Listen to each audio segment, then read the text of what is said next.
ৰাস্তাখন মানে 2 নম্বৰী ৰাস্তা কাম কৰি আছে, যিবিলাক মেটেল মাৰিব লাগে মেটেল মাৰি সিহঁতে সঠিকভাৱে মেটেল মাৰা নাই। আৰু যিটো পিচটো আপোনালোকে হাফ ইঞ্চিতকৈ কম দিছে। এনেকুৱা ধৰণৰ দুৰ্নীতি কাম কৰি আছে। যিহেতু মতলবুদ্দিন ঠিকাদাৰ যিটো, সেই গাদ্দাৰ ঠিকাদাৰক আমি বাৰ আমি কমপ্লেইন কৰিছিলোঁ। সি কৈছে আমাৰ ইচ্ছামতন কাম কৰিম, কাৰো ইচ্ছামতো নহয়, ৰাইজৰ ইচ্ছামতো আমি কাম নকৰোঁ। তাৰ নিজৰ মতে ইচ্ছামতন কাম কৰিব খুজিছে। আৰু হিমন্ত তাৰ নিজৰ মোৰ কথাত আলোচনা হয়, এনেকুৱাকৈ মোৰ ঠিকাদাৰৰ লগত আমাৰ বহুত তৰ্ক বিতৰ্ক চলিছিল। এইটো আপোনাৰ যিটো আমাৰ নেপালী বস্তু কয়, নেপালী বস্তুৰ পৰা খজুৱা বিলৰ পৰা আপোনাৰ একদম কালাপানী বুলি ইয়াত লৈ গৈছে। হয়, বহুত দুৰ্নীতি হৈ আছে, মাজত বহুত গেপ হৈছে। এতিয়ালৈকে কোনো ধৰণৰ কাম এতিয়ালৈকে সিহঁতে কৰা নাই। আমি বহুত কমপ্লেইন কৰিছোঁ, দ্বিতীয়তে আমি ডিপাৰ্টমেণ্টকো কমপ্লেইন জনাইছোঁ। ডিপাৰ্টমেণ্টলৈকে এতিয়ালৈকে সিহঁতে কাম কৰা নাই। মাজত বহুত ৰাস্তা গেপ থৈছে, কোনো ধৰণৰ মেডেল মাৰা নাই। আৰু যিটো চেন কেবল জাবৰ জোঁথৰ এইবিলাক সিহঁতে কোনো ধৰণৰ চাফা নকৰে।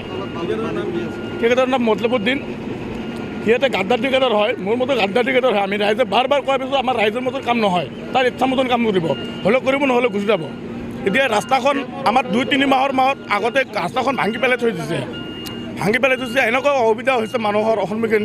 ধূলা বালিৰে মানুহক একদম আমি পানী মাৰিবলৈ গ'লে পানী নামাৰে, পুৰণি ষ্টিমাৰত গ'লে পানী মাৰাৰ সিহঁতৰ দৰকাৰ নাই, এনেকুৱাকৈ কৈছে ঠিকাদাৰে। সমস্যা আমাৰ মানে এটাই, এতিয়া ৰাস্তাটো হৈ আছে ধৰক, ৰাস্তাটো এদিনৰ বাবে নহয়, ৰাস্তাটো যুগ ধৰি থাকিব। তো ৰাস্তাটো এনেকৈ মেটেল দি তেওঁলোকে বনাই আছে, তো একেবাৰে হাফ ইঞ্চি 1 ইঞ্চি এনেকৈ মেটেল দি ৰাস্তাখন বনাই আছে।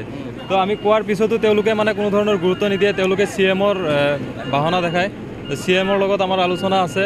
তো এতিয়া CM-ৰ লগত কি বুজামিল আছে এইটো ঠিকাদাৰে গম পায়। তো সেইটো ঠিকাদাৰে বুজিব। বাৰু আমাৰ ৰাস্তাটো ঠিকমতে হ'ব লাগে, এইটোৱে আমাৰ দাবী। এতিয়া আমি কল্যাণ আঞ্চলিক আমচুৰ পৰা বিভাগীয় কৰ্তৃপক্ষক এনেকৈ দাবী জনাম যে যাতে ৰাস্তাখন ধুনীয়াকৈ, যাতে ৰাইজৰ গুৰুত্বপূৰ্ণ ৰাইজৰ সহায় হোৱাকৈ ৰাস্তাখন ধুনীয়াকৈ বনায়। দুনিয়াৰ একেবাৰে তেল চেল কালি আমাৰ ৰাস্তাখন ইয়াত বন্ধ কৰি দিয়া হৈছিল কাম। আজি অলপ তেল মাৰিছে, কিন্তু